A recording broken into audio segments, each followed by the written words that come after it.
N'oublie pas de t'abonner à la chaîne YouTube de Goli News.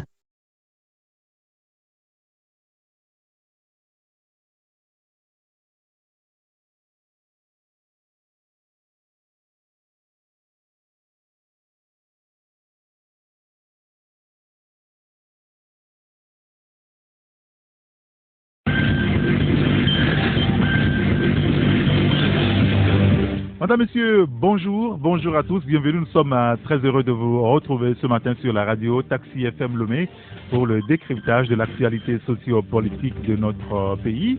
Ce sera avec Gérard Ouessant, le patron de journal Sika, Michel Tchadia, le patron de journal Ouara Le Vainqueur. On sera rejoint en studio aussi par Elom Atisogbe du journal Nouvelle Tribune et Jacques Diakouti, éditorialiste. Ensemble, nous reviendrons sur les grands sujets de l'actualité. Nous parlerons politique avec les élections qui se profilent à l'horizon et cette question aujourd'hui et pourquoi plus personne n'évoque la révision constitutionnelle. La C14 et le gouvernement sont donc à Conakry ces dernières heures. On reviendra sur le sujet. Nous parlerons également de la politique étrangère avec le Bénin et Patrice Talon qui crée de l'insomnie au Béninois. Le modèle démocratique béninois a-t-il du plomb dans l'aile? Je poserai la question à mes confrères tout à l'heure.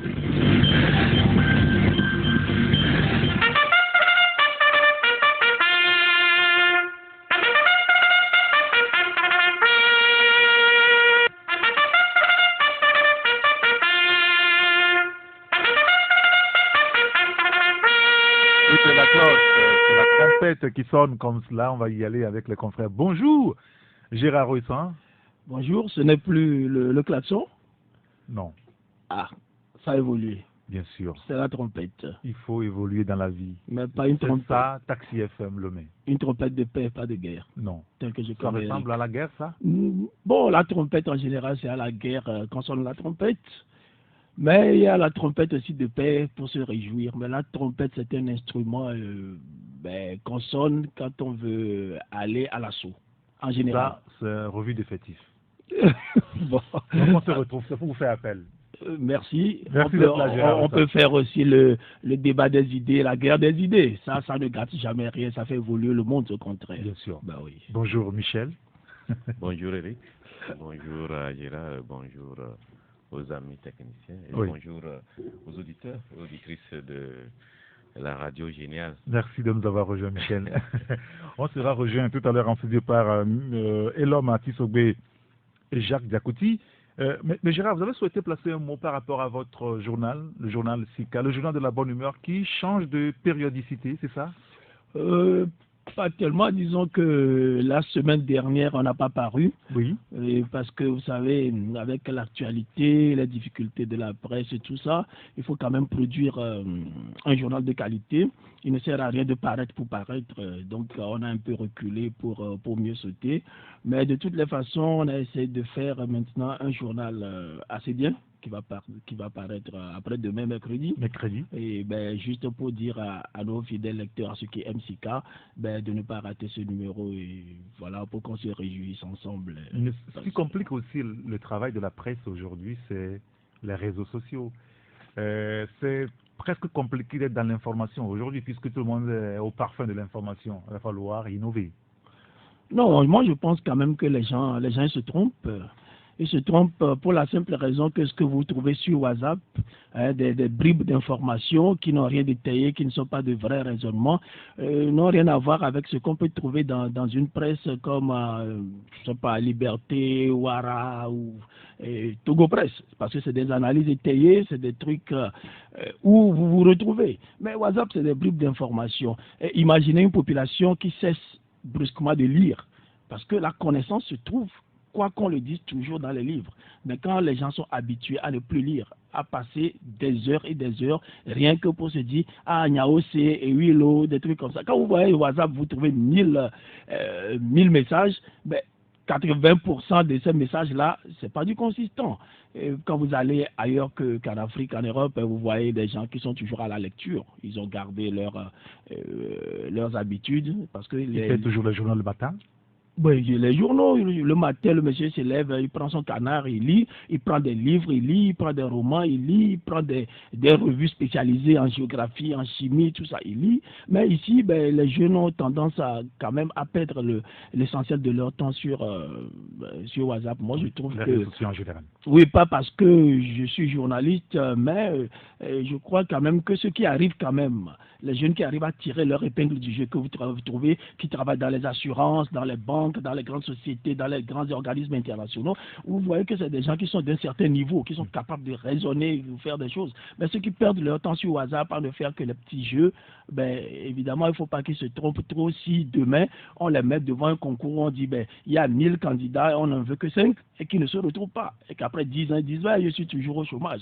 Parce que justement, ils n'ont pas appris à être au niveau. Parce que dans ce lot, il y en a qui comprennent toujours que la connaissance, c'est l'alpha et l'oméga de la réussite dans la vie. Très bien. Et certains pensent qu'il suffit de s'amuser, de faire juste l'essentiel et puis on va s'en sortir. C'est un débat essentiel. Là, on aura peut-être le temps de revenir là-dessus une autre fois ou dans le courant de ce magazine. Michel, est-ce que les réseaux sociaux aujourd'hui constituent quand même un danger pour la presse en général? Non, moi je ne trouve pas que les réseaux sociaux soit quelque chose qui bloquerait, en tout cas, l'essence même ou les activités classiques de la presse en général. Non.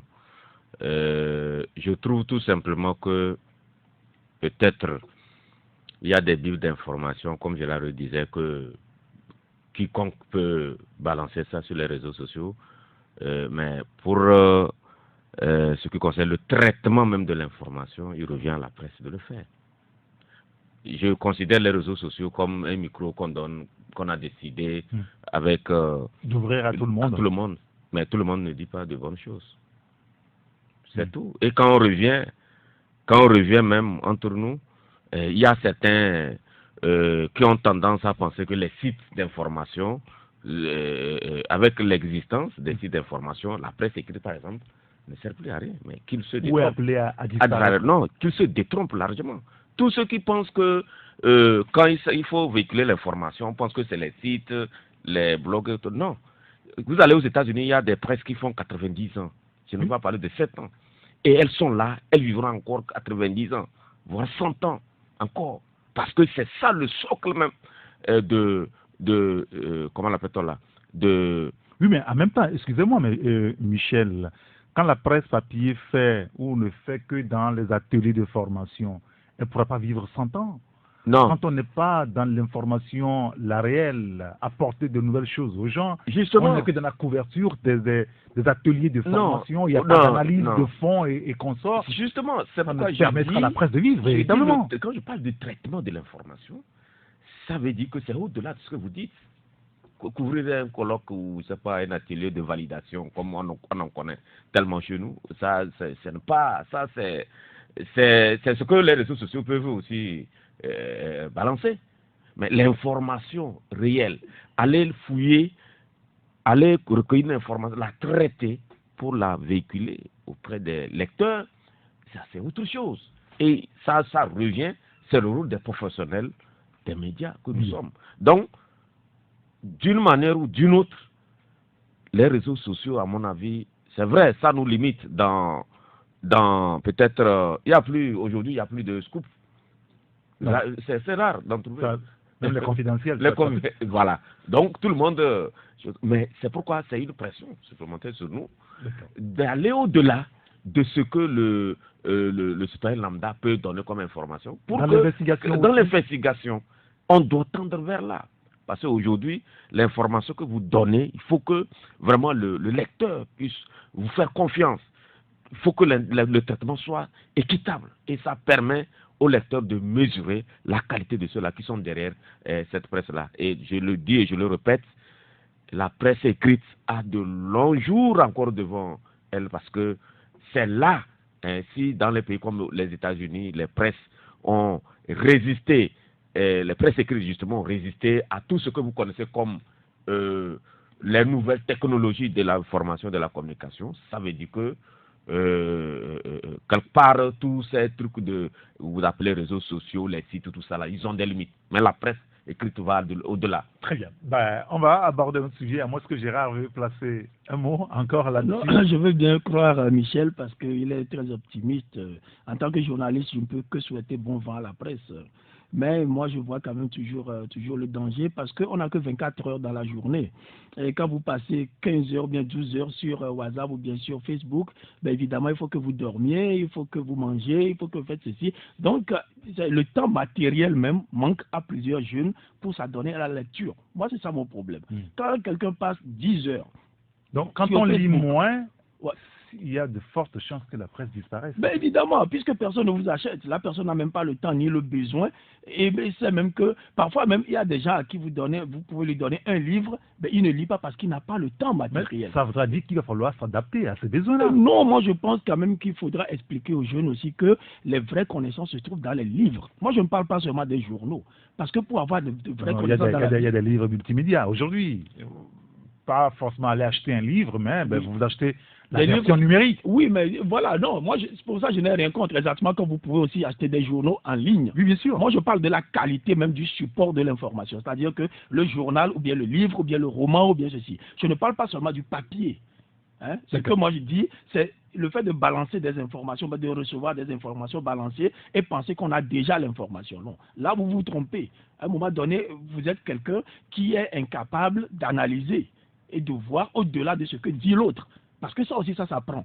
Mais sur les réseaux sociaux, que ce soit Facebook ou bien WhatsApp ou bien Imo, moi je ne connais pas les autres, ben, je crois que c'est juste des bribes d'informations, des semblants d'informations. Je ne plaide pas pour la presse, je plaide surtout pour la lecture. Et moi, je voudrais bien que mes enfants lisent et continuent vraiment à lire. Et je vous dis, en Europe, vous voyez, les gens ils sont toujours à la lecture. Vous ne voyez pas des gens se balader avec leur smartphone tout le temps. Non, c'est d'autres habitudes. Et voilà, ils nous devancent. Et ils continuent à nous devancer pendant que nous, on patauge un peu dans les facilités. Moi, j'étais quelque part, j'ai donné mon portable à un blanc, ben, il y avait 5000 messages. Il a failli tomber à la renverse. Il me dit, mais depuis quand j'ai ça message, je dis, mais ça fait à peine 48 heures. Ben, il a ri. Chez eux, c'est pas possible. Les téléphones ne sonnent pas tout le temps comme ça. Les gens n'ont pas leur smartphone comme un revolver qui déconne, qui dégaine à tout le temps. Non, ils ont encore une petite recette au travail, pas de téléphone. Ici, vous voyez des gens, même, il peut opérer un malade et faire son WhatsApp. Hein. Vous voyez des gendarmes qui gardent une banque, ben, il fait son WhatsApp tranquillement jusqu'à ce que le général Yak interdit ça. Donc c'est des exagérations qui ne permettent pas à notre société, d'évoluer. Très bien, merci. C'est mon Gérard. opinion. Oui, bien sûr, et nous la respectons bien entendu. Bonjour Elon Massitoboué. Bonjour Eric et bonjour Taxi. Merci de nous avoir rejoints. Alors, qui est en train de faire aussi son WhatsApp. Non, je suis en train de me déconnecter en fait. D'accord. Alors, il y a une question simple que je voudrais vous poser. Enfin, vous jugerez si elle est simple ou pas, parce que Gérard là, tu te dis que je pose trop de questions difficiles. Alors, pourquoi est-ce qu'au Togo, il devient difficile de trouver du travail à faire? Pourquoi est-ce que le travail aujourd'hui est devenu un luxe réservé à une classe donnée? Gérard, je vous pose la question. Non, ça dépend d'abord de ce que vous appelez travail. Alors, la semaine dernière, on a assisté à une scène incroyable lorsque le gouvernement togolais a lancé un concours au niveau de l'enseignement. On nous a dit qu'on va recruter 2000 enseignants jusqu'à vendredi dernier. Eh bien, on n'a même pas encore clôturé, mais le nombre était à 25 000. Oui. Ceux qui ont déposé leur demande pour participer au concours et être recrutés. D'abord, travailler au Togo est devenu finalement un luxe? Non, moi je dis d'abord que ça veut dire que le taux de chômage est très élevé. Ça, c'est un fait. Et de deux, ce qui est sûr, nous ne créons pas assez de travail. Le Togolais n'est pas formé pour créer du travail. Bon, vous savez, on a déjà parlé de ça dans ce studio. Et quand vous trouvez des menuisiers qui font des armoires, où toutes les armoires se ressemblent. Quand vous allez en ville, vous ne voyez que les mêmes armoires, les mêmes modèles. C'est normal que des gens importent des armoires de la France, de la Suisse et tout, dans les venues de France. Parce que vous voyez beaucoup d'inventivité et tout ça là. Donc ça veut dire qu'il y a un problème de formation d'abord. La formation est mal faite. Quand nous sommes mal formés, évidemment, nous ne créons pas des emplois. Quand on ne crée pas des emplois, ben, quoi de plus normal qu'il y ait du chômage? Les emplois, c'est pas l'État qui les crée. Hein. Les plus grands emplois, le plus grand nombre d'emplois, c'est les particuliers qui les créent. Oui, parce que d'ailleurs, on a dit dans ce pays qu'à part l'État, celui qui avait quand même créé le plus d'emplois au Togo, c'était Seco BTP. Seco BTP? Oui, à l'époque. C'est possible. Oui, à l'époque. Quelqu'un disait la dernière fois que c'est les bars où on boit de la bière, que c'est eux qui créent je parle d'une entreprise qui crée plus d'emplois. Le bar, c'est beaucoup de personnes qui tiennent les bars. Oui, mais c'est des entreprises aussi, c'est des PME, c'est des petites et moyennes entreprises. Et vous savez, dans beaucoup de pays, c'est les PME qui font la force de l'économie en général. Donc, moi, je crois qu'il va falloir plancher vraiment sur la formation, la qualité de la formation, pour que quand les jeunes sortent des écoles, ben, qu'ils puissent créer leurs propres emplois. Pas créer des emplois pour créer des emplois. Mais si on forme les gens au rabais, vous allez voir dans les 25 000 personnes qui veulent enseigner là, ben, c'est sûr qu'au moins 20 000 sont des scandales ambulants qu'il ne faut pas laisser approcher des élèves parce qu'ils risquent de leur transmettre de fausses connaissances. Vous voyez? Quand vous prenez par exemple la copie, votre enfant revient de l'école et vous prenez sa copie corrigée, vous voyez les remarques du professeur. Mais c'est bourré de fautes. Et là, moi, je me dis, mais où va le pays? Et c'est comme ça en mathématiques, en physique, en sciences naturelles, en anglais, en français. C'est ça, moi c'est ça mon souci. Qui est-ce qui donne ces diplômes à des gens qui ne sont pas compétents? Ben, c'est l'État, justement. C'est l'État qui se comporte mal. Regardez par exemple, vous-même vous dites qu'on vient de lancer un concours pour recruter des enseignants. Oui. Mais comment on peut lancer un concours pour recruter des enseignants? Des gens qui n'ont jamais appris à enseigner. Vous les recrutez pour enseigner? Non, on recrute, on forme et on les redéploie. Qu'on veut recruter des élèves enseignants pour les envoyer à l'ENI ou bien à l'ENES. On les recrute pour les envoyer directement sur le terrain pour enseigner. C'est comme on lance un concours, on veut recruter des infirmiers. Et puis n'importe qui y va, 25 000 personnes. Et puis ils tiennent des seringues. Moi j'ai été recruté comme un infirmier, viens, je te pique, je te fais une piqûre. Ça ne se passe pas comme ça. Mais ça se passe quand on recrute des gens de cette façon-là, on les forme un petit peu. Mais ce n'est pas vrai, moi-même j'ai été enseignant. C'est-à-dire que le métier d'enseignant, il n'est pas enseignant qui le veut, est enseignant qui le peut. Parce que vous devez faire la psychopédagogie. Comment est-ce qu'on transmet les connaissances à un enfant? Vous devez apprendre ça. Mais tant que vous n'avez pas appris ça, ben, comment est-ce que vous voulez que ces gens-là qu'on va déverser dans l'enseignement puissent être efficaces? Est celle-là, Gérard, peut-être évoluer. Michel disait, même au niveau des étudiants, c'est saturé. À tous les niveaux, c'est saturé. Est-ce que ce n'est pas un danger social qu'on est en train de préparer là? Bon, ça c'est clair. Moi, ce que je voulais vous dire, c'est qu'on n'est pas en train de préparer un peuple génial. Parce que quand vous formez un peuple qui a du génie, vous allez les voir fabriquer des portables qui vont exporter, l'écouteur là que je vois sur cette table, les microphones. On va avoir une industrie forte, comme les pays là, comme le Japon, le Vietnam et d'autres pays qui le font. Mais pourquoi est-ce que chez nous, on forme des gens qui ont des diplômes, mais qui finissent comme étudiants? Dites-moi ça. S'il n'y a pas un problème de compétence, quelqu'un qui a une maîtrise, je ne sais pas moi, il a fait, par exemple, l'INSI, oui, il est ingénieur, et vous le voyez faire des étudiants. Il faut se poser la question, mais pourquoi est-ce que le petit japonais qui est ingénieur, il crée une entreprise, il fabrique des Nokia ou je ne sais pas quelle marque japonaise là, qu'on nous vend, alors que nous, nos petits ingénieurs ne fabriquent jamais rien, et ils attendent qu'on leur donne du travail. Et je vous dis que quand on recrute des gens, 1000 enseignants, qui ne sont pas formés comme enseignants, ce n'est pas possible. Dans beaucoup de pays, vous ne pouvez enseigner que si vous avez un diplôme d'enseignant. Exactement que comme vous ne pouvez être infirmier que si vous êtes formé infirmier. Vous ne pouvez être menuisier que si vous avez la formation d'infirmier. Vous ne pouvez pas être chauffeur tant que vous n'avez pas de permis de conduire. Mais l'enseignement, on pense que tout le monde peut y aller. Je vais donner la parole tout à l'heure à Elob sur le sujet. Michel, je vais vous voir hocher un petit peu la tête, ça veut dire que vous n'êtes pas d'accord sur ce que Gérard est en train de dire. Non. Mais le problème est fondamental par rapport à ce qu'il dit, je comprends en partie ce qu'il dit parce que pendant longtemps, à un moment donné, l'État a été dépassé, donc on recrutait les enseignants directement de l'université pour les déverser sur le terrain. On a connu ça. Voilà, alors que normalement, il devait passer par l'ENES pour avoir des connaissances pédagogiques, ou l'ENI. Et c'est vrai que ces derniers mois, on a construit, surtout l'étendue du territoire pratiquement, les ENI et autres, mais par rapport à ceux-là qu'on a déjà mis sur le terrain. Il y a une différence entre les deux, et, en tout cas les deux catégories d'enseignants. Ceux qui sont sortis des écoles de formation et ceux qui sont sortis de l'université, en même temps on les a déversés sur le terrain. Il y a quand même, c'est ce que normalement c'est ce qui devait se faire. Comme il le dit, on ne peut pas être infirmier sans avoir quand même passé dans une école d'infirmerie. Donc pour enseigner, il fallait quand même, l'État, par rapport aux besoins, est en train de faire un effort pour... En même temps, on ne peut pas dire que ceux qui sont en chômage, c'est parce qu'ils ne sont pas compétents.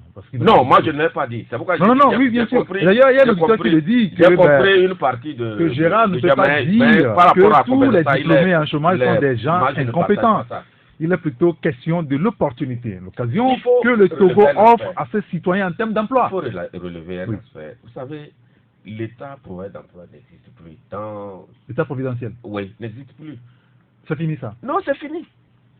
C'est fini. Il faut que tous les Togolais, les jeunes, il faut que les gens aient ça. Quand tu amènes ton enfant à l'école, il faut penser que demain, forcément, il doit aller dans l'administration, s'encastrer quelque part dans l'administration. Il peut s'en sortir. Si, c'est pourquoi j'ai dit, si quand même on aidait les sociétés qui sont installées, déjà qui sont créées, à bien quand même tenir debout pendant des années, ça peut permettre à ces responsables d'entreprises de recruter. Et si on crée de bonnes conditions aussi pour que les gens créent leur propre emploi, l'auto-emploi, ça va aussi régler une bonne partie. C'est là où c'est compliqué, l'homme le disait, oui, l'entrepreneuriat, c'est compliqué. Il faut vraiment amener les jeunes à ce niveau-là. Vous savez, de temps en temps, on inclut ça, le partenariat, mais ce n'est pas encore ça. Ce n'est pas encore ça. Le gouvernement doit accentuer ses efforts dans ce domaine-là. Pour que les jeunes, déjà, quand vous êtes à l'université, il faut que vous ayez en tête que, quand je vais sortir, je ferai ceci moi-même. Mais tant mieux si demain l'État vous prend. Mais au départ, vous avez quand même l'idée de vous prendre en charge. Il faut qu'on tende vers là. Sinon, aujourd'hui, vous voyez l'armée, avant on dit volontaire. Aujourd'hui, l'armée, quand on veut recruter 500, mais on a affaire à 50 000. Oui. Voilà. Vous voyez? Donc, pour dire que c'est des signaux pour dire au gouvernement que... Attention. Et j'avais écrit un article pour dire que l'opposition au Togo, au Togo, la vraie opposition au régime en place, c'est le chômage. Sinon, en face, il n'y a rien. C'est le maïs. Je ne l'ai pas dit.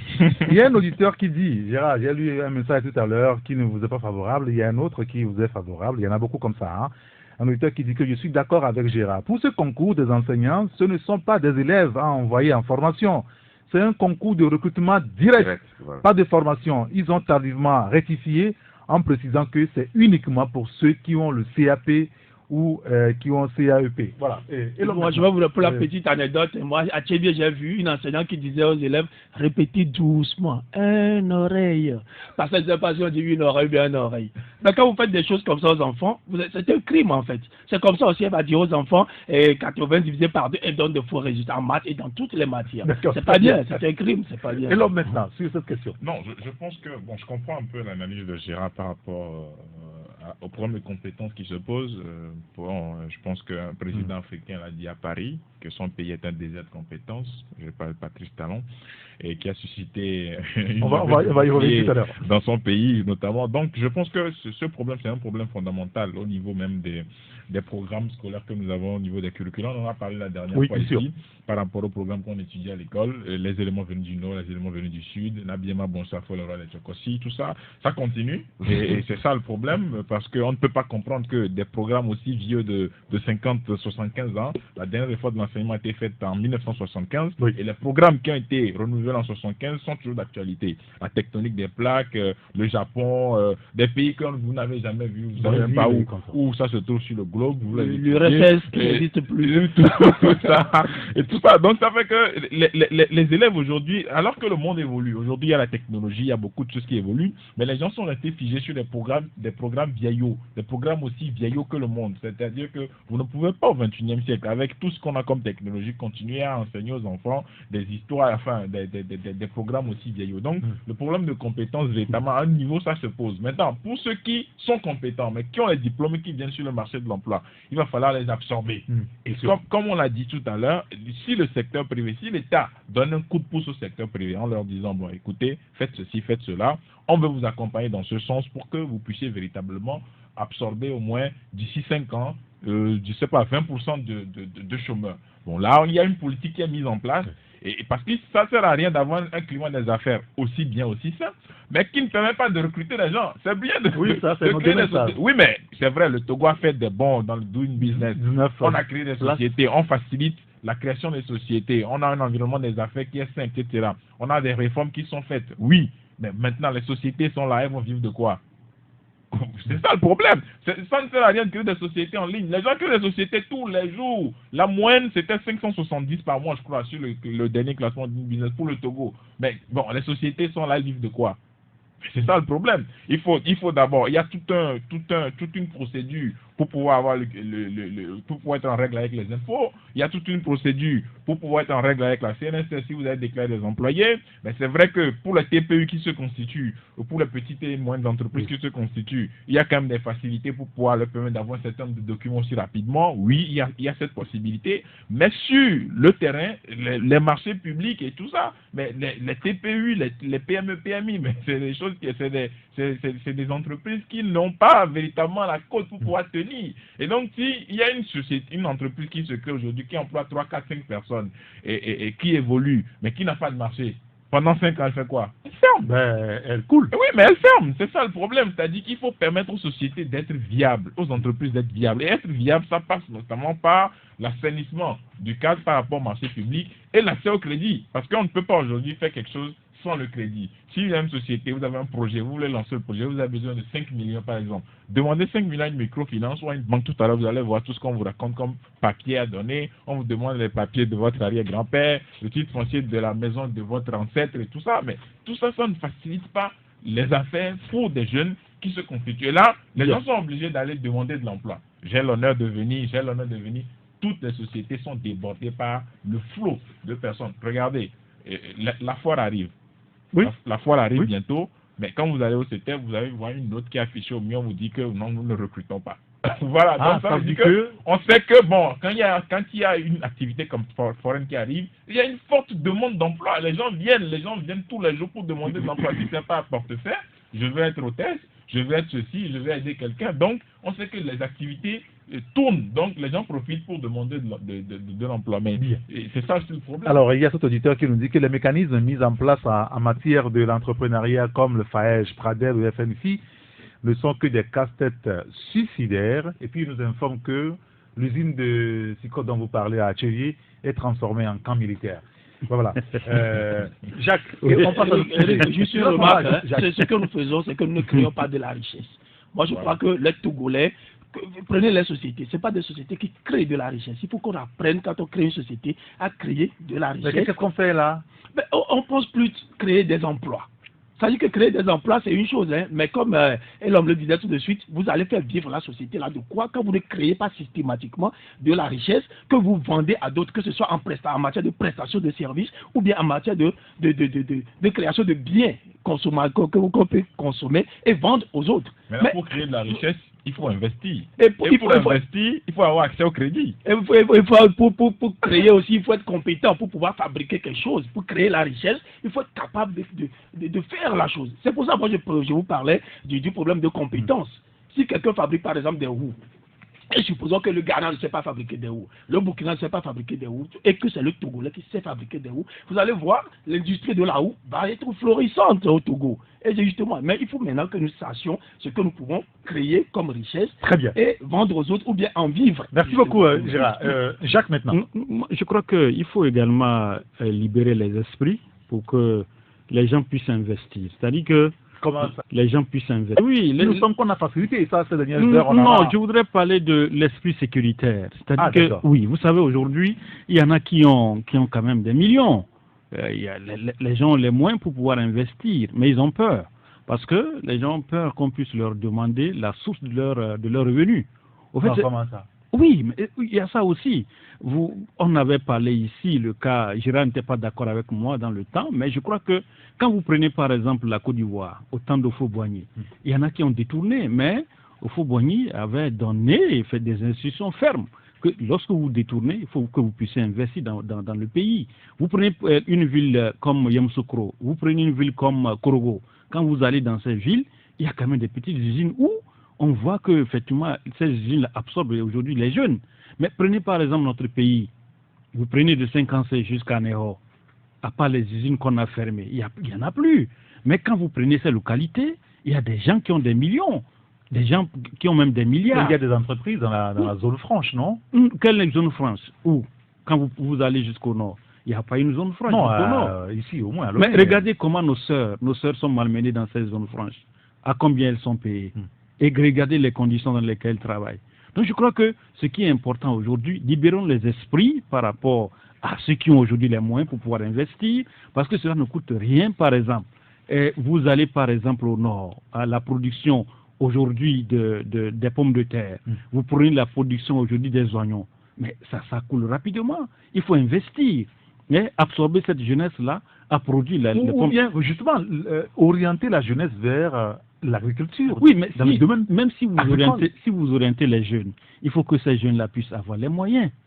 Les moyens, comme je le disais, Gérard n'est pas d'accord qu'on parle des cadres, mais il y a des gens dans les localités qui ont des moyens, qui peuvent investir. Quand vous prenez par exemple la zone de Mango, vous allez par exemple à Barkwasi, il y a une plaine là-bas aujourd'hui. Quand on parle du blé, le vrai blé, quand vous allez là-bas dans cette localité, vous pouvez trouver ce blé.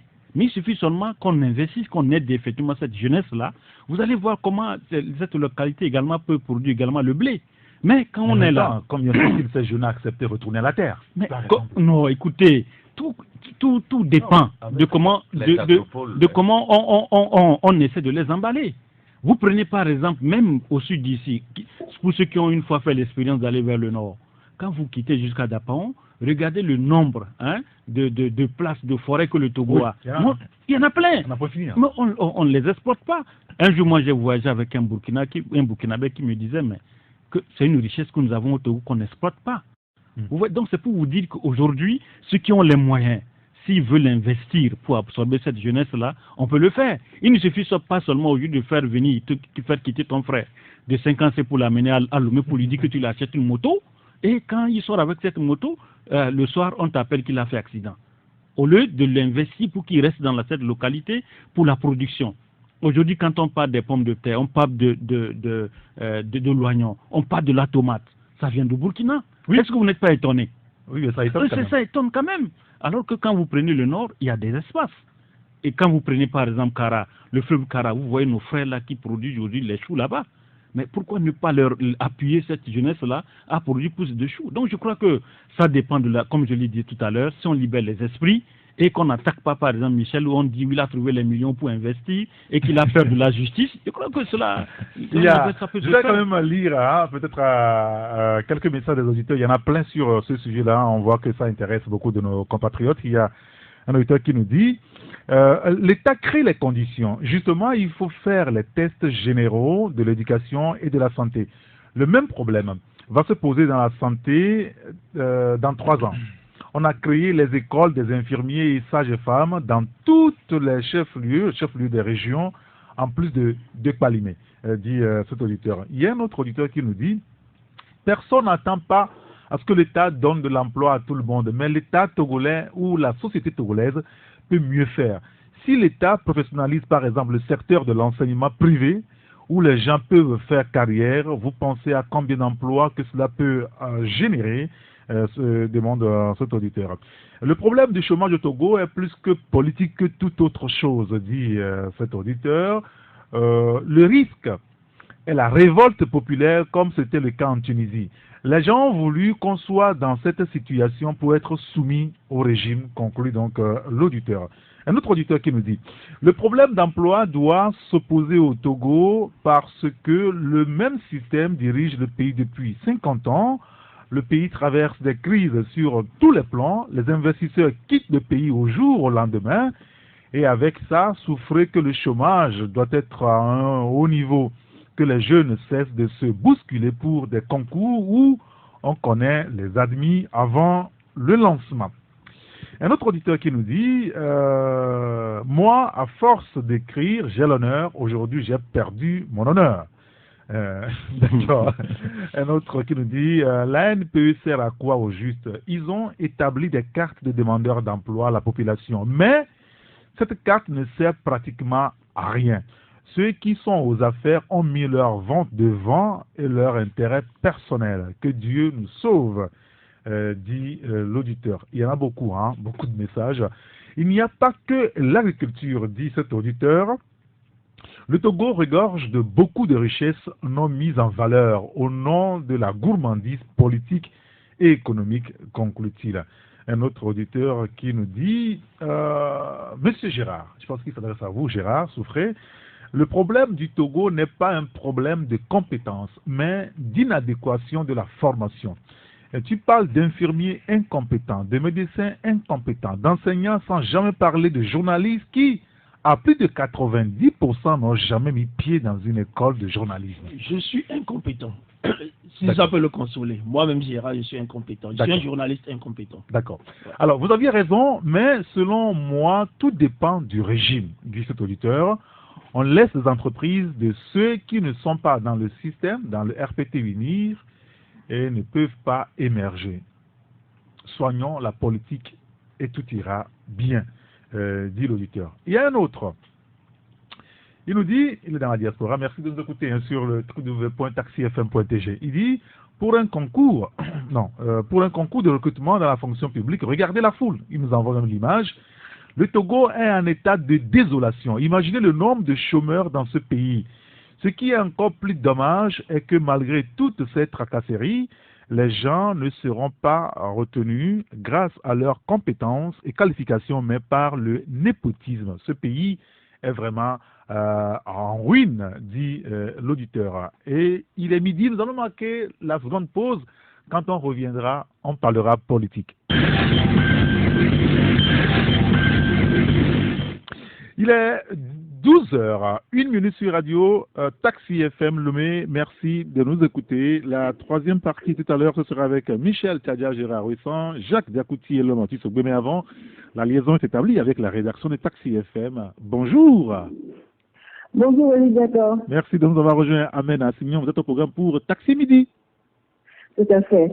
Alors, Eric, l'actualité ce lundi 5 novembre 2018, c'est le déplacement de la classe politique togolaise à Conakry, notamment le gouvernement à la C14. Les conclusions de cette visite avec le ministre guinéen, Alpha Courbet, sont très attendues. Les praticiens du droit privé à l'école de l'arbitrage en matière de commerce pour actualiser leurs actifs ce lundi. Abdoulaye Kodo nous en dira plus dans Taxi Midi. La deuxième édition du forum sur la responsabilité sociétale des entreprises officiellement lancée, elle se déroulera les 10 et 7 décembre prochains à Lomé. On en parlera également et puis sport, on reviendra sur les résultats de la 6e journée du championnat national de football de première division. Denido reprend son fauteuil de leader. Voilà le nommé Eric Yator. Rendez-vous à 12h45 pour le développement. Merci beaucoup, Amen Assignon, à 12h45 pour Taxi Midi. Rappelez aux auditeurs que tout à l'heure, vous aurez la parole quand il sonnera 12h20 sur la radio, le 93 96 99 99 ou le 99 20 09 59. C'est sur ces deux numéros-là que vous allez nous joindre directement pour être à l'antenne ou vous souhaitez nous envoyer un message WhatsApp, on précise très bien, c'est sur le 90 71 49 62. Et si le message est correct, on peut le diffuser à l'antenne. Merci de nous comprendre. On aborde maintenant la question politique. Je voudrais vous interroger juste en 5 minutes, on va faire le tour sur la politique étrangère. Le cas du Bénin nous a paru important aujourd'hui qu'on l'évoque. Pourquoi est-ce qu'aujourd'hui le modèle démocratique béninois semble avoir du plomb dans l'aile quand on écoute tous ceux qui interviennent et analysent le problème béninois ou les sujets politiques béninois aujourd'hui? Michel. Non, je pense que... Pourquoi Talon est si détesté? Non, c'est aujourd'hui qu'il Talon est venu dans des conditions que tout le monde connaît. Et le peuple béninois a placé sa confiance en lui. Mais je pense que ces réformes qu'il a engagées sur, en tout cas, plusieurs sujets, c'est ces réformes-là qui vraiment l'opposent actuellement au peuple béninois. Moi, personnellement, quand je suis l'actualité béninoise, c'est que je me rends compte que déjà, après, en tout cas après plus d'1 an, il prépare déjà 2021, ou bien, oui, je pense que c'est 2021. Il reproche. Et pourtant, il avait dit qu'il ne fera qu'un seul mandat. Oui, puisqu'il avait voulu des réformes que les Béninois ont rejetées. Donc ça veut dire que l'unique mandat n'est plus d'actualité, selon son entourage. J'ai l'impression qu'il est, depuis que le peuple béninois a rejeté ses réformes, en tout cas sa tentative de comment l'appelle-t-on, de modification de la Constitution, il a piqué une crise de colère et il veut régler les comptes à tout le monde, même ses anciens alliés, à qui normalement il devait renvoyer l'ascenseur, il commence à les persécuter. Je vais parler de Sébastien Japon, qui rase les murs actuellement parce que si les autorités béninoises arrivent à mettre la main sur lui, bon, il connaît la suite, parce qu'il y a un mandat qui est lancé contre lui. Et du coup, quand vous regardez l'agissement de Patrice Talon, il se comporte comme un putschiste. C'est-à-dire que, alors qu'il est venu légalement élu, mais il se comporte comme un putschiste. Il casse tout, il veut tout mettre à son actif pour qu'il soit rassuré qu'il va gagner la présidentielle, la prochaine présidentielle. Et dans ces conditions, il met mal à l'aise. Certains vont dire que oui, bon, peut-être c'est les réformes qu'il est en train d'opérer qui vraiment mettent mal à l'aise certains de ses compatriotes. Mais quand vous regardez, je prends un seul exemple, quand il modifie c'est au niveau de la loi électorale où la caution pour la présidentielle passe, je pense avant c'était 20 millions ou bien combien, maintenant qui passe à 200 millions. Ça, c'est pour éliminer tout le monde. C'est pour éliminer tout le monde. Ça, c'est le comportement des putschistes. C'est-à-dire que, normalement, si vous êtes putschiste, vous savez que vous venez, vous faites ça, vous posez les règles de jeu, vous partez. Vous n'êtes pas concerné, il n'y a pas de problème. Si vous-même, vous êtes concerné, vous faites ça, ça veut dire que, concrètement, vous avez l'envie d'éliminer les autres. Et ça passe mal. Et les Béninois commencent à réagir et je ne sais pas qu'est-ce qui va se passer, mais déjà il y a la société civile qui sort de temps en temps. Voilà. Tout ça là, je me demande parce que il n'a qu'à faire attention parce que le peuple béninois, à un moment donné, s'il décide de réagir, autrement, il risque d'avoir des ennuis. Ce n'est pas le rôle qu'il est en train de jouer, c'est le rôle généralement des putschistes. Et l'homme, aujourd'hui, Patrice Talon, on peut le dire, c'est un vrai dictateur, un milliardaire, un homme d'affaires qui s'improvise aujourd'hui, un dictateur dans son pays. Moi, je pense que le Bénin a fait une erreur de placer à la tête du pays un homme d'affaires. Et quand vous voyez bien... Et pourtant, il portait de l'espoir de tout un peuple. Non, quand il arrivait. Non, en réalité, moi j'avais couvert de bout en bout ce processus électoral. J'avais vu la candidature de Patrice Talon à la Sénat, à la Commission électorale nationale autonome du Bénin. Et moi, j'avais dit que ce monsieur ne pouvait pas faire l'affaire au Bénin. Et c'est vrai que dans un autre registre, on parlait plus de Lionel Zinsouka avec une casquette parce qu'il était binational.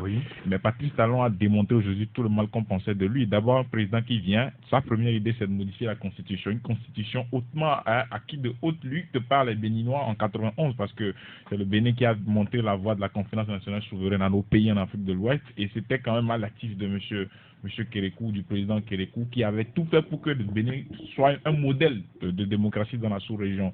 Et il est venu, il a tenté de réviser la Constitution, ça n'a pas marché. Maintenant, il a sorti ses griffes, il essaie de terroriser tout le monde, c'est ce qu'il fait.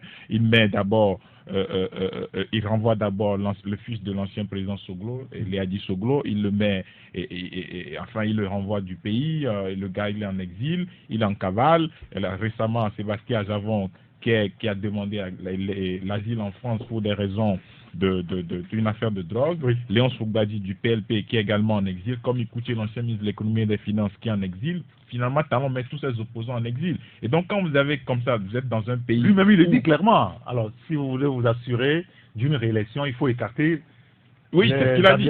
Voilà. Et il fait des déclarations aussi scandaleuses que moi je ne comprends pas. C'est-à-dire un président qui prend la parole et il dit dans nos petits pays africains, si vous avez des chances d'être réélu, vous mettez tout le monde sous ordre. Vous marchez sur toutes les institutions. Mais un président qui tient ce langage-là sur une chaîne nationale, je dis qu'on est en face d'un monstre. Moi je le dis, je suis pas brut, mais je pense quand même qu'il y a des choses à revoir. Un président qui vient au pouvoir, qui supprime le droit de grève, et qui donne 2 heures de temps juste pour un corps de métier. Il supprime le droit de grève pour les enseignants, pour les médecins et pour les magistrats, mais je pense quand même qu'il y a quelque chose qui ne va pas. C'est-à-dire qu'on ne peut pas, dans un pays normal, démocratique, essayer de prendre des résolutions comme ça qui vont à l'encontre de la bonne marche du pays. Et après, on dit qu'il y a trop de grèves et qu'il est en train de réduire le nombre de grèves qu'il y a. D'abord, un président, Patrice Talon, il est au Bénin, il a tout privatisé pratiquement pour lui.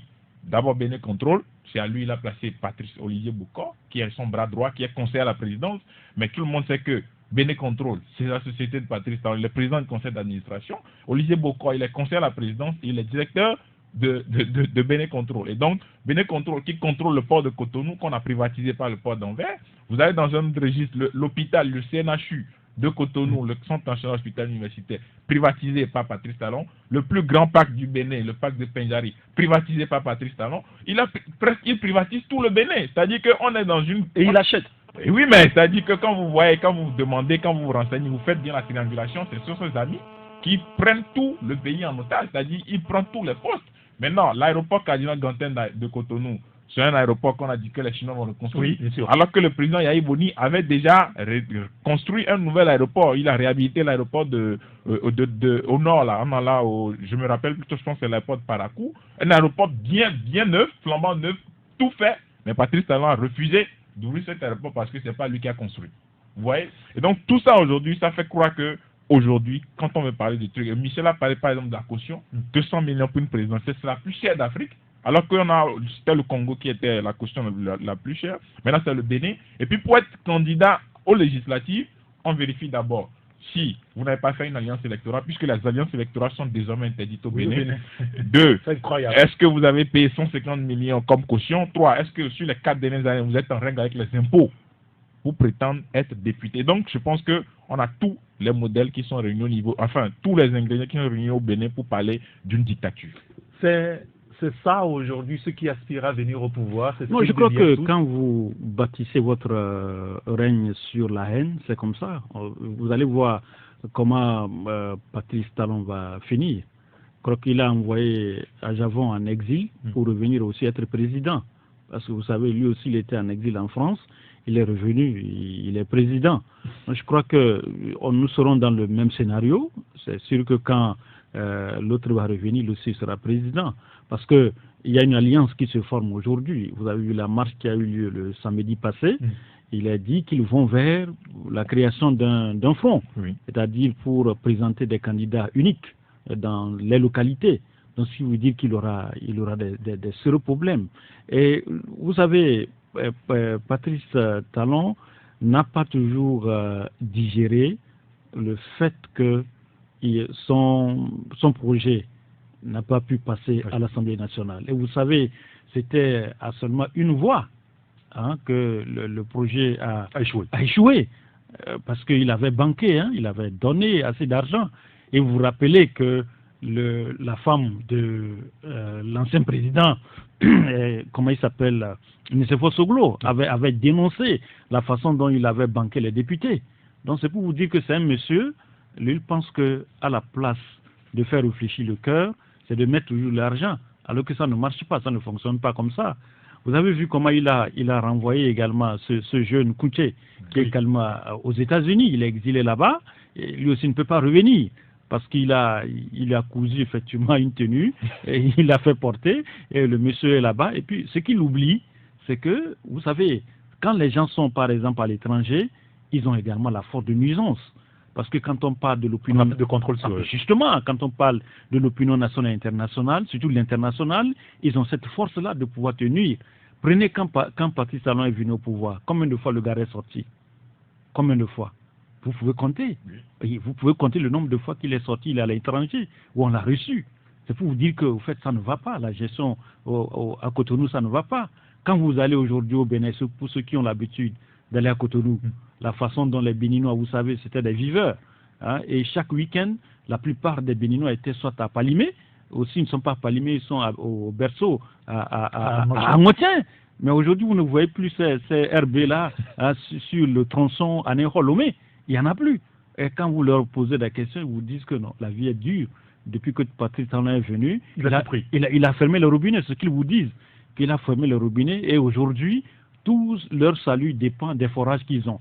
C'est-à-dire, quand Béninois vous parle du forage, c'est-à-dire les économies qu'ils ont fait laisser. Mais, oui, quand un Béninois vous parle de forage, c'est pour vous dire que les économies qu'ils ont fait, c'est de ça qu'ils vivent aujourd'hui. Mais les robinets qu'ils avaient, où l'eau passait, pour pouvoir fructifier leur argent, il n'y a plus. Gérard. Tu es allé à l'école des Béninois. On va parler de la politique tout à l'heure. Gérard, non, moi, Talon, c'est quelqu'un que moi j'aime beaucoup. Et là, on m'a parlé tout de suite de cette déclaration quand il disait, on a tous suivi ça sur les réseaux sociaux, il parlait de petits pays. Moi, je crois qu'il faut analyser très bien ce que le monsieur dit. Il a dit dans nos. Il a dit dans nos petits pays comme ça, il suffit de tenir les grands électeurs et vous êtes sûr d'être réélu.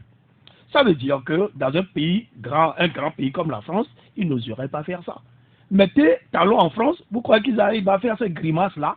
C'est pas possible, justement parce que le Bénin est un petit pays. Et il a encore ajouté qu'il se trouve dans un pays où il y a un désert de compétences.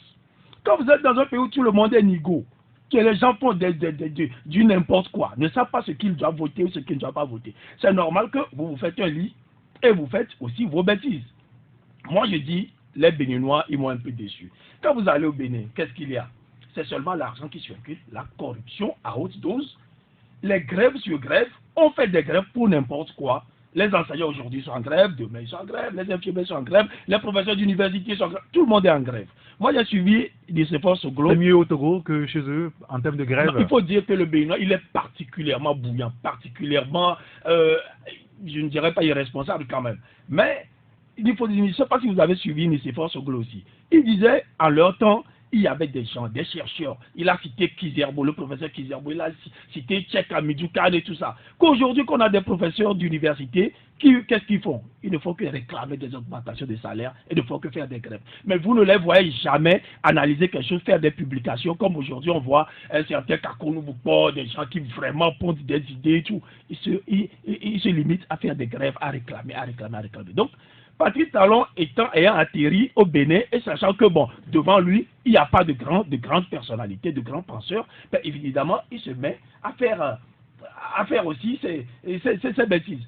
Et pour terminer, j'étais chez le président de, comment il s'appelle, Nouvelle Vision, la dernière fois dans son bureau, et il me posait une petite question. Il me dit, Gérard, imagine qu'on prenne tous les Togolais, qu'on les amène aux USA, et qu'on prenne tous les Américains, on les amène au Togo. 10 ans après, qu'est-ce que tu imagines que le pays sera?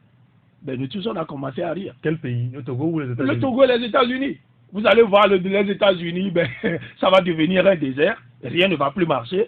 Pendant que quand vous amenez les Américains ici au Togo, ben, ils auront les moyens, ils auront le génie de transformer ce pays encore. Et vous allez voir les Togolais qui vont demander encore un passeport pour venir vivre au Togo, sous les Américains. Donc, les pays n'ont de valeur que les hommes qui y vivent. Bien. C'est pour ça que j'aime beaucoup quand Ferdinand, il répète 1000 fois dans votre studio ici qu'il y a d'autres valeurs, il y a autre richesse que les hommes.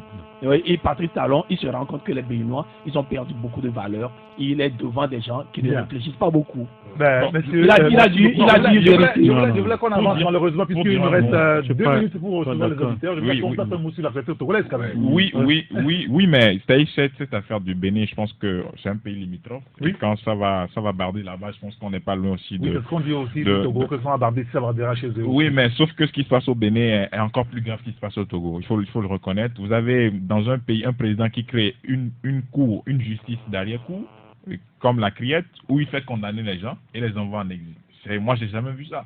La Criette aujourd'hui, c'est une justice qui a été créée par le président de la République pour juste chasser les opposants. On vous fait peur.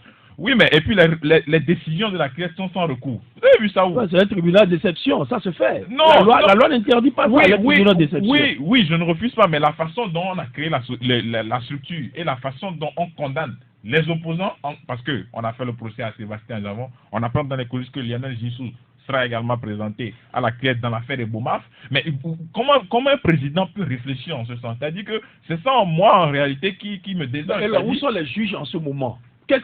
Face à Talon, qu'est-ce qu'on oppose? Quelle intelligence on oppose? Quand devant vous avez des négos, on fera n'importe quoi. Moi aussi, je ferai pareil. Je veux qu'on parle de la politique togolaise. On aura le temps avec d'autres confrères, ou bien si le débat reste au tapis jusqu'à lundi prochain, on va en débattre. On consacrera plus de temps à ça cette fois-là. Je veux qu'on parle maintenant de l'actualité togolaise dans quelques minutes avant de recevoir les auditeurs. C'est vrai qu'il est 12h20, mais on va prendre 2 minutes pour en parler très rapidement. Le Togo, on parle des élections, on a fait le recensement électoral au niveau de la CENI. Il y a les experts de la CEDEAO qui travaillent sur notre fichier électoral. On nous a dit qu'on va auditer le fichier électoral. Et on se rend compte, Michel, que plus personne n'évoque quand même la révision constitutionnelle. On ne parle que des élections. Non, réforme. Les réformes ou bien oui, mais les réformes. Bon, en tout cas, c'est dans l'agenda en tout cas, de tous les acteurs politiques, et surtout ça se trouve aussi sur la feuille de route. Les réformes, elles seront faites selon ce que les acteurs disent, les acteurs politiques, elles seront faites avant d'aller aux élections à venir, surtout les législatives de 20 décembre prochain. Et aux dernières nouvelles, il se pourrait que cette semaine, les choses bougent à l'Assemblée nationale si le gouvernement envoyait donc le projet. Donc les choses vont certainement évoluer lorsque les protagonistes vont revenir de Conakry, parce que pour le moment, on n'a pas encore les premiers résultats de leur challenge, de leur discussion là-bas. Mais tout porte à croire que si élection il y a, il doit y avoir forcément les réformes à l'Assemblée nationale, ou alors on passe au référendum. Donc, depuis quelques temps, quand même, ce qui occupe les esprits, c'est la CENI. Le débat à la CENI n'est pas encore terminé. Et on a envie, même on a le sentiment que on a complètement oublié la question des réformes. La révision constitutionnelle. Je crois que, comme Michel l'a dit, ils sont actuellement à Conakry. Je crois que selon les infos, je crois qu'ils vont ouvrir encore ne serait-ce qu'une semaine pour le recensement, pour permettre aux leaders, certainement, qui ne l'avaient pas fait, de le faire. Et après, la date sera également raménagée par rapport aux élections. Donc, ce qui est sûr, parlant des réformes, je crois que le ministre Bawara avait évoqué la question. Il avait dit qu'au niveau du gouvernement, il reste seulement à faire un protocole et à envoyer à l'Assemblée nationale. Faute du quorum au niveau de l'Assemblée nationale, on va passer au référendum. Donc, je crois que les réformes, les réformes vont se faire. Et je crois que ce qui est important pour nous pour le moment, c'est les législatives. Comment faire pour qu'on puisse aller à ces législatives et en même temps les législatives et les réformes. Je crois que c'est de ça que c'est ce qui préoccupe aujourd'hui l'ensemble des Togolais et de la classe politique. Et j'espère que avec le retour des leaders de la Guinée-Conakry, nous allons voir clair maintenant sur ce qui va se faire avant 2020. Non, je crois quand même qu'il y a beaucoup de choses qui se passent dans les coulisses par rapport à la révision constitutionnelle. Le gouvernement a annoncé la dernière fois que ça va se faire tout va se décider lors du prochain Conseil des ministres. Et donc, on attend de voir comment ça va se passer. Mais de toutes les façons, je ne pense pas qu'on ne communique pas assez autour, parce que récemment, même, je crois avoir lu une interview du ministre Barrot, il a encore parlé des réformes constitutionnelles et institutionnelles. Donc, je crois quand même qu'on est dans la droite ligne de ces réformes-là et que ça va se faire avant le 20 décembre 2018. En tout cas, Togo Debout, samedi, dans les rues de Lomé, a encore insisté, le confrère Liberté, d'ailleurs le rapport, a insisté sur la trilogie, transition, réforme, et puis les élections un peu plus tard. Gérard Royssan, en 45 secondes, et puis on prend les auditeurs. Non, moi je pense que la chose est très simple. C'est comme si vous avez une panarie au doigt, vous prenez votre moto pour aller à l'hôpital et en route vous faites un accident, vous vous cassez le bras. Quand vous allez arriver à l'hôpital, vous n'allez plus parler de panarie, vous allez parler de votre fracture. C'est-à-dire que c'est comme ça, c'est une question de priorité. Aujourd'hui, on n'a plus le droit, il y a les répressions par exemple, il n'y a plus le droit de manifestation, il y a les arrestations et tout ça là. Donc les questions là sont devenues prioritaires. Donc les gens ne pensent plus aux réformes parce qu'il y a un mal beaucoup plus aigu qui est là. C'est pour ça que je vous disais, quand vous avez une fracture, vous oubliez votre panarie et vous soignez ça d'abord. Vous mettez votre casque, on va maintenant recevoir les auditeurs. Allô? Allô, bonjour Eric. Bonjour, cher ami, comment allez-vous? Ça va, ça va. Très bien. Quel est votre nom, s'il vous plaît? Mike. Nous vous écoutons, Mike. Dans tous les sujets que vous avez développés, je me demande, c'est quoi le bilan exact de M. Faure-Gnassingbé en presque 15 ans de règne? Parce qu'on a les projets presque politiques, le chômage qui est élevé, les programmes d'enseignement aussi vieillots, on ne peut pas expliquer. Parce que quand on me dit qu'on enseigne le programme français au Togo, ou bien je me trompe, nous utilisons presque le même programme. Mais les Français sont capables de fabriquer des portables. Il y a la marque Alcatel, par exemple, c'est français, oui ou non? Et le Togolais est capable de fabriquer un portable, un processeur, par exemple. Quand je me pose ces questions, je me dis, mais c'est quoi la vision du gouvernement actuel? C'est quoi leur vision? Quand on a de l'argent qui disparaît, et monsieur le ministre de la Culture, oui. Il y a on a détourné 600 millions. Et jusqu'alors, on ne peut pas expliquer. Quand chaque fois vous débattez de ça, moi, c'est la trouille. Mais c'est quoi le Togo, finalement? C'est quoi? D'accord. Mike, merci beaucoup. Bonne journée à vous également et à cet auditeur qui nous dit, on nous parle des législatives, mais où en sommes-nous pour les locales? C'est son interrogation. On va prendre un autre téléphone. Allô? Monsieur Eric, bonjour. Oui, bonjour, cher ami. C'est Monsieur Commis. Monsieur Commis, nous vous écoutons. Ça fait plaisir que vous êtes revenu sur le chômage. Comme vous l'aviez cité, le ministre de l'Éducation ne fonctionne pas. Et l'éducation à partir de la maternelle jusqu'à l'université, bien sûr, ce n'est pas encore ce qu'on peut fournir au marché. Moi-même, ça m'a été très difficile de se départir de cette éducation-là pour pouvoir me lancer personnellement. Et ça dérange nos petits frères, ça dérange nos enfants. On peut le corriger. La seconde partie de mon intervention va se réjaillir sur le ministre de la fonction publique. Je vais nommer Excellence Bawara. C'est quelqu'un en qui moi j'avais cru que lorsqu'il sera à la fonction publique, va corriger beaucoup de mots. Mais il a pris tout son temps à faire que la politique. Et ça m'énerve de lui. Il prend son intelligence là pour narguer les gens en politique. On a besoin de lui en fonction publique pour débarquer les gens. Vous voyez, ce n'est pas tout le monde qui doit travailler en fonction publique. Hein. On le dit très simple. Mais le peu de postes qui est là, il faudrait qu'il y ait un entretien là pour pouvoir fonctionner. Vous prenez les inspecteurs, des gens qui n'ont rien comme outil pour pouvoir aller sur le terrain. Et bon nombre de nos frères et sœurs coupissent dans les entreprises privées. Parce que arrivé à ce niveau, l'inspecteur qui veut corriger quelque chose en entreprise privée, tu peux, en tant qu'employé là, l'embaucher. c'est vraiment dommage. D'accord, très bien. Que ce ministre-là laisse tomber la politique pour venir corriger un peu avant qu'il ne tape. D'accord. Merci beaucoup, monsieur Commis. Merci d'avoir donné votre avis sur ces sujets. On a parlé du chômage, de l'éducation un petit peu, et puis de la politique au Togo et au Bénin. Allô? Allô? Oui, allô, bonjour monsieur. Bonjour. Quel est votre nom? Oui, c'est Kamba de Djidjoli. Monsieur? Kamba de Djidjoli. Kamba, d'accord. Nous vous écoutons. Comment vous allez? Ça va très bien. Allez-y très rapidement, s'il vous plaît. Oui. Et bon, je voulais intervenir particulièrement au niveau des problèmes de chômage là. Oui. Si dans un pays, une personne prend 5 à 6 postes, comment est-ce que là, il n'y aura pas de chômage? Ces cas-là, il faut voir au niveau des gouvernants. Il faut laisser l'opportunité aux jeunes de s'essayer.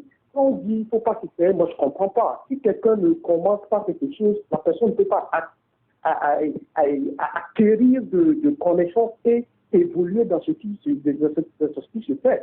En ce qui concerne nos éducations aujourd'hui. Quand quelqu'un l'a souligné dans votre groupe là-bas, il y a des formations datant de 1975 et jusqu'alors. Alors qu'au même moment, si vous prenez les programmes des autres pays, il y a des changements chaque 5 ans, chaque 10 ans du côté de la formation. Qu'est-ce que nous faisons pour que ça change? D'accord. Moi, c'est sur cette base, moi, je voulais intervenir. D'accord, très bien. Ce qui concerne tout ce que vous faites sur la radio, que Dieu vous bénisse. Merci beaucoup, M. Kamba. Merci de nous avoir appelés. Passez une excellente journée. Un autre auditeur qui de nous dire, quand il m'arrive de penser que je suis togolais, ça me fait mal. Il faut être de mauvaise foi pour penser que tout marche dans ce pays. Je comprends juste que le langage politique est différent du langage normal. Quand j'écoute M. Bawara, M. Tama, je me demande s'ils ont vraiment un cœur. Aujourd'hui, c'est évident que l'aspiration des Togolais est tout sauf les élections. Allô? Allô? Oui, bonjour. Bonjour. Monsieur Maglo, nous vous écoutons. Je voudrais intervenir à propos de l'emploi au Togo. Oui. Dans vos analyses tout à l'heure, vous vous étonnez de pourquoi il y a eu plein de candidats pour ce concours qui recrute je ne sais pas combien de personnes. Je voudrais vous dire que la fonction publique, c'est la tradition. Ça, il faut le retenir. Lorsqu'on va à l'école, tout le monde veut être instituteur, infirmier, docteur, cela. Ça, c'était la tradition togolaise. Il faut retenir cela. Et de deux, vous vous étonnez pourquoi encore les gens veulent toujours aller à la fonction publique. La raison aussi est très simple. Ce n'est pas seulement pour avoir facilement accès aux emprunts bancaires, mais surtout, c'est un tremplin pour devenir très riche. Vous remarquez aujourd'hui que certains fonctionnaires sont plus riches que les hommes d'affaires. Je ne sais pas si vous avez fait la remarque. Oui, bien sûr, on en a parlé vendredi. C'est un tremplin. Lorsque vous rentrez dans la fonction publique, d'abord la fonction publique, vous êtes dans une position statutaire. Vous n'êtes pas régi par le droit du travail, mais par le statut de la fonction publique. C'est un moule, vous rentrez dedans, vous sortez. C'est votre diplôme qui est payé. Et le salaire est inversement proportionnel au travail que vous allez fournir. Je l'explique. Plus vous êtes côté, vous êtes en haut de la hiérarchie, vous travaillez moins. Et pour être en haut de la hiérarchie, il faut être bien placé quelque part. Vous êtes attaché de cabinet, vous êtes directeur de cabinet, vous êtes directeur général quelque part, vous ne travaillez plus. Vous avez d'autres choses à côté. Vous avez par exemple les heures de mission, vous avez des primes d'indemnité et tout cela.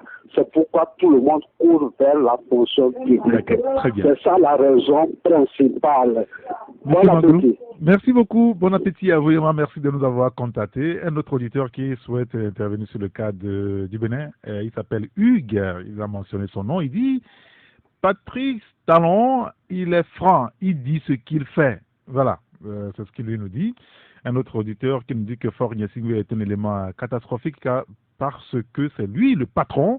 On souffre trop. Moi, j'ai mal des fois quand j'entends parler mal de mon pays. Allô? Allô? Oui, bonjour. Bonjour, monsieur. Quel est votre nom, s'il vous plaît? Kiwanou. Monsieur Dion, nous vous écoutons. Oui, moi je veux parler du problème de la CENI et l'organisation des élections. Allez-y. Oui, bon, je me suis étonné que dans ce pays qu'on a voté le statut de l'opposition. Et puis, bon, je ne sais pas pourquoi le gouvernement met sa bouche dans les problèmes de l'opposition. Que lui-même a nommé le chef de file de l'opposition, parce que le statut a nommé Jean-Pierre Favre chef de file de l'opposition. Donc, s'il y a un problème, c'est avec l'opposition, entre elles-mêmes, on doit débattre tous ces sujets et comprendre. Maintenant, ce n'est pas le cas. Et je demandais à l'UFC que s'il ne veut pas que le sang des Togolais coule encore cette année, il n'a qu'à démissionner et s'entendre avec Jean-Pierre Favre qui est le chef de l'opposition. Comme ça, il peut vous sauver la vie de nous, les Togolais. Parce que moi, simplement, je ne veux pas que mon sang coule encore dans ce pays, sur cette terre encore. D'accord. Donc, il n'a qu'à éviter tout cela pour éviter la mort des Togolais. Je demande à l'UFC tout simplement, je sais bien qu'ils sont à l'écoute, ils n'ont qu'à m'écouter et ils n'ont qu'à faire tout possible et démissionner à la CENI. Comme ça, par consensus entre elles-mêmes, c'est-à-dire l'opposition, ils peuvent encore prendre la place et combattre le régime en place. Ce n'est pas encore la fin pour l'UFC. Ils peuvent devenir toujours président de cette République un jour. Il ne doit pas cautionner le mal avec l'UNIL. Très bien. Monsieur Dionou, merci beaucoup d'avoir pu vous exprimer sur le sujet. Il y a un autre auditeur qui nous dit que, qu'on a parlé tout à l'heure de faire de Bangeli, que l'exploitation, il y a plus de 3 ans, que c'est arrêté véritablement de ce côté-là. Voilà ce qu'est devenu mon pays, conclut l'auditeur. Et un autre qui nous dit, la CEDEAO, les responsables ou les représentants de la CEDEAO viennent de confirmer qu'ils sont prêts pour accompagner le gouvernement à la dérive suicidaire du peuple togolais. Il est temps qu'on remercie la CEDEAO. Les Burkinabés nous ont donné l'exemple de ne pas compter sur la CEDEAO et ils ont obtenu ce qu'ils veulent. C'est pourquoi nous devons reprendre les manifestations en attendant le départ immédiat de Faure Gnassingbé, écrit donc cet auditeur. Et nous allons conclure sur cela. Et l'homme Sobé, qu'est-ce qu'on peut dire aujourd'hui par rapport donc à l'acte togolaise? Non, je pense qu'on va attendre tranquillement les conclusions de Conakry. Je crois que c'est ce lundi que les choses sérieuses vont se dérouler de ce côté-là entre pouvoir et opposition. Donc on va attendre les conclusions de Conakry pour savoir exactement à quoi on va s'en tenir avant la date du 20 décembre. Maintenant, par rapport, je pense que de ce côté également, on va avoir une idée de la CENI avec le problème de l'UFC qui se pose. L'UFC a d'ailleurs dit que si la CEDEAO lui demande de se retirer, ils partiront. Oui. Ils ont dit à la conférence de la RDC. C'est une déclaration politique. Bon, on va voir comment ça va se passer parce que quand vous écoutez les uns les autres, il y a des gens qui disent autour au niveau de l'UFC pour dire que bon, justement, si on quitte la CENI, je vous offre le tour du monde et nous arrêtons de faire la politique. Ça veut dire que les gens sont tellement sûrs de ce qu'ils disent. Mais moi, je ne comprends pas cette façon de fonctionner, mais je pense que c'est interne au parti.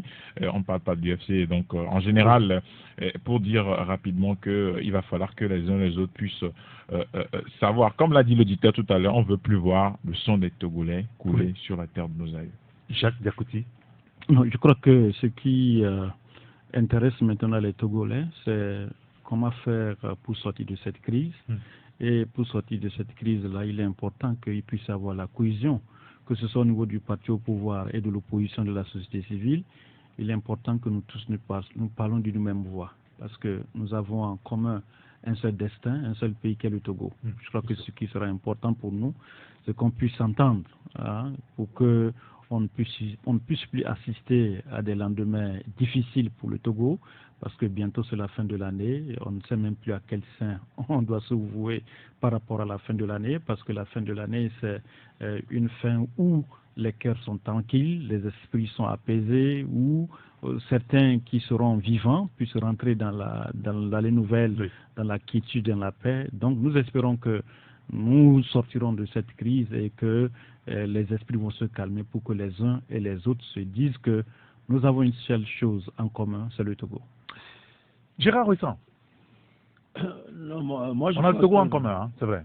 en partage. Ben oui, non seulement ça, mais moi je pense que le président Faure Gnassingbé, il a hérité d'une hégémonie.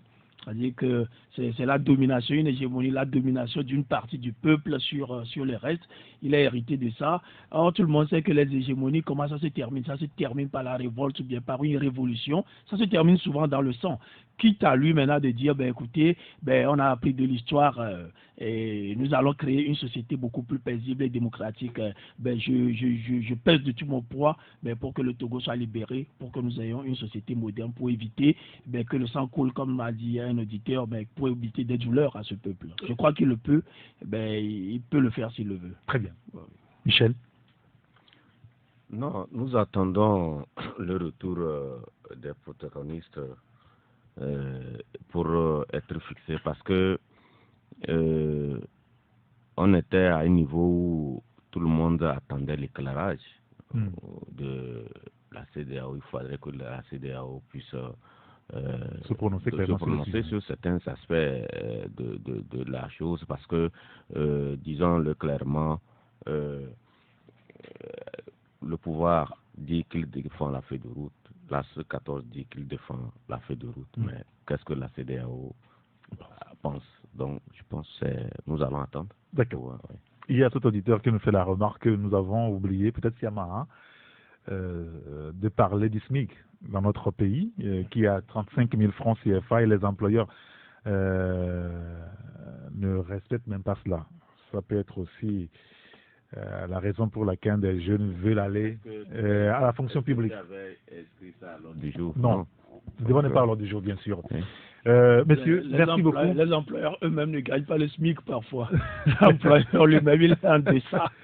Merci beaucoup, Gérard. Ce qui est intéressant du débat d'aujourd'hui, on sent que les Togolais, hormis la politique, aujourd'hui, quand on a parlé du social, vous avez vu l'engouement. Donc, je crois qu'il sera important de temps en temps qu'on puisse parler effectivement du social. De toute façon, on est merci beaucoup. Michel Tchadia, Gérard Russan, Jacques Zakoutier, l'homme à Tissogbe. Merci à Jacques Prosper qui a assuré la coordination technique. Appelez-moi Saint-Henri Gator. Merci d'avoir regardé la vidéo. Abonne-toi et partage la vidéo sur les réseaux sociaux, Facebook et WhatsApp.